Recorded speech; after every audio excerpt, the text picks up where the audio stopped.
दोस्तों, हिंदू धर्म ग्रंथों में अपने दानी स्वभाव के कारण तीन लोगों ने बहुत ख्याति प्राप्त की।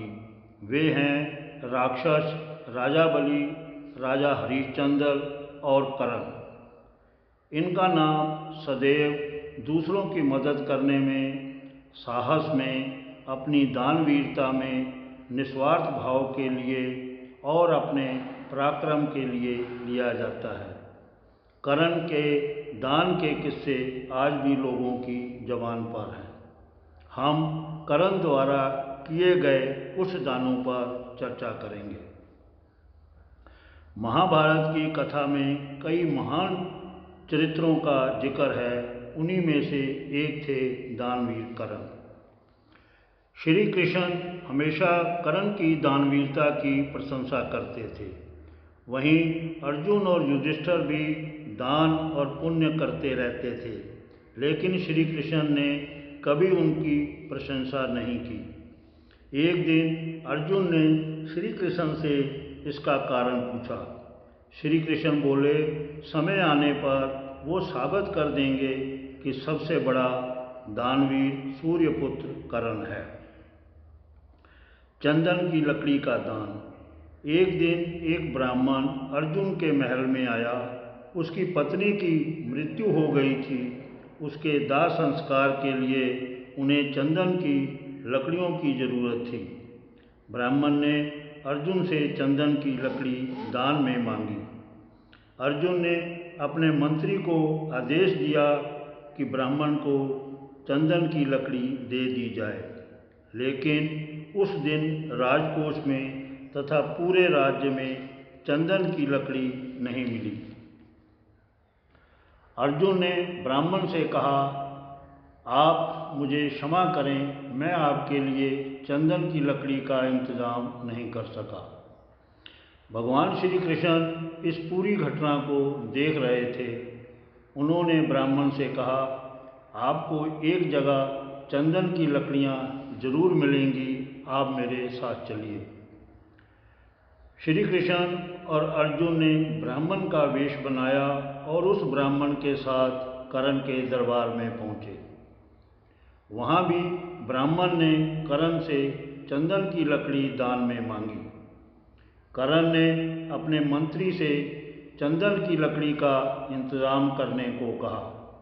थोड़े समय बाद मंत्री ने कहा कि पूरे राज्य में कहीं चंदन की लकड़ी नहीं मिली। इस पर कर्ण ने अपने मंत्री को आदेश दिया कि महल में चंदन के खंभे तोड़कर ब्राह्मण को लकड़ी दान की जाए। मंत्री ने ऐसा ही किया। ब्राह्मण चंदन की लकड़ी लेकर कर्ण का धन्यवाद करके अपनी पत्नी के दाह संस्कार के लिए चला गया।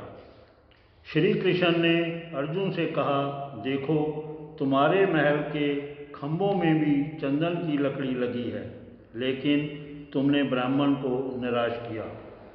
वहीं कर्ण ने अपनी दानवीरता का परिचय दिया। इससे हमें ये सीख मिलती है कि दान वो नहीं है जो समृद्ध स्थिति में किया जाता है, बल्कि असली दान वो है जो अभाव होने पर किया जाता है। कवच और कुंडल का दान।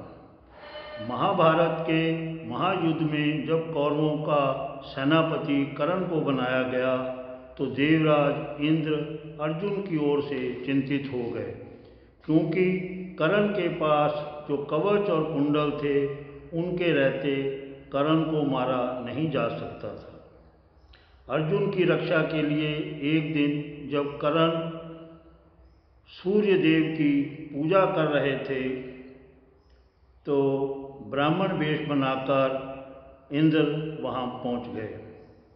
कर्ण का नियम था कि वो सूर्य देव की पूजा के बाद दान किया करते थे।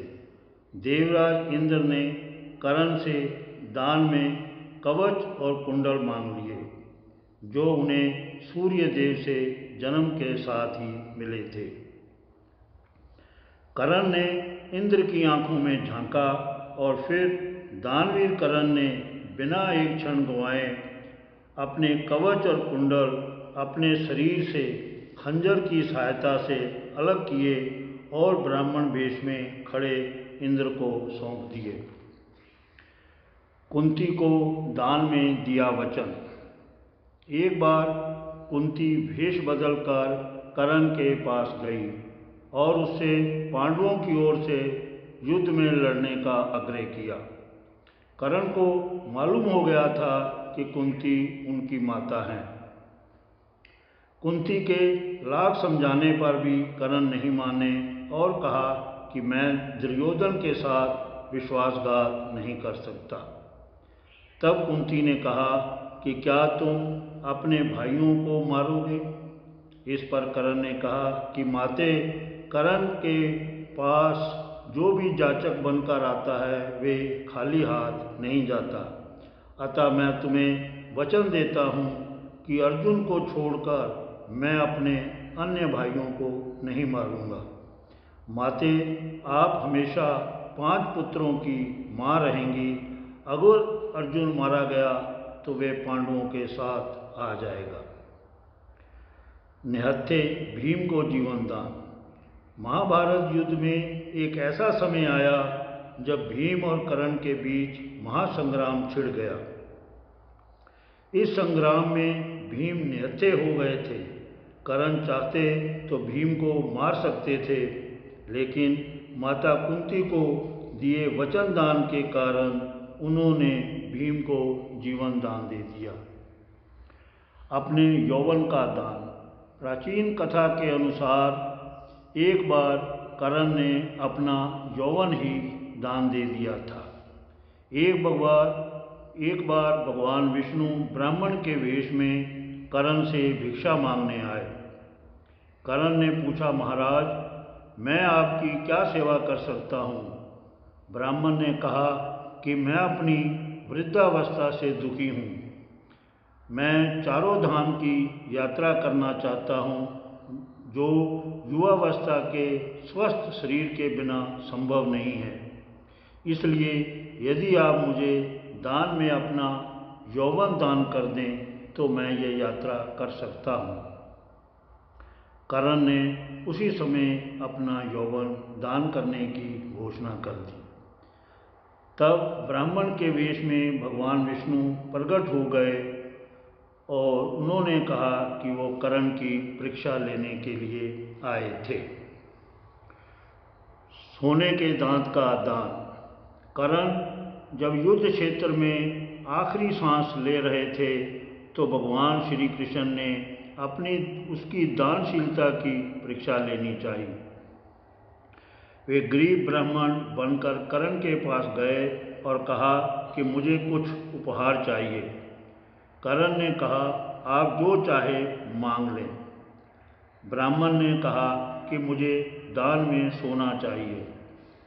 कर्ण ने कहा, सोना तो उनके दांत में है, इसे आप निकाल लीजिए।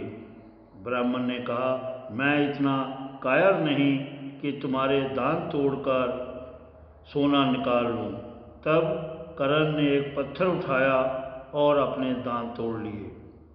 ब्राह्मण ने इसे भी लेने से इनकार करते हुए कहा कि खून से सना हुआ ये सोना वो नहीं ले सकते। कर्ण ने बाण उठाया और आसमान की तरफ चलाया।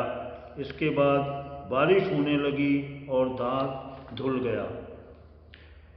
इस दानवीरता से प्रसन्न होकर श्री कृष्ण अपने वास्तविक रूप में आ गए और कर्ण को वरदान मांगने को कहा। कर्ण ने श्री कृष्ण से कहा कि आप ही मेरा अंतिम संस्कार करें। कर्ण की मृत्यु के बाद श्री कृष्ण ने ही उनका अंतिम संस्कार किया था।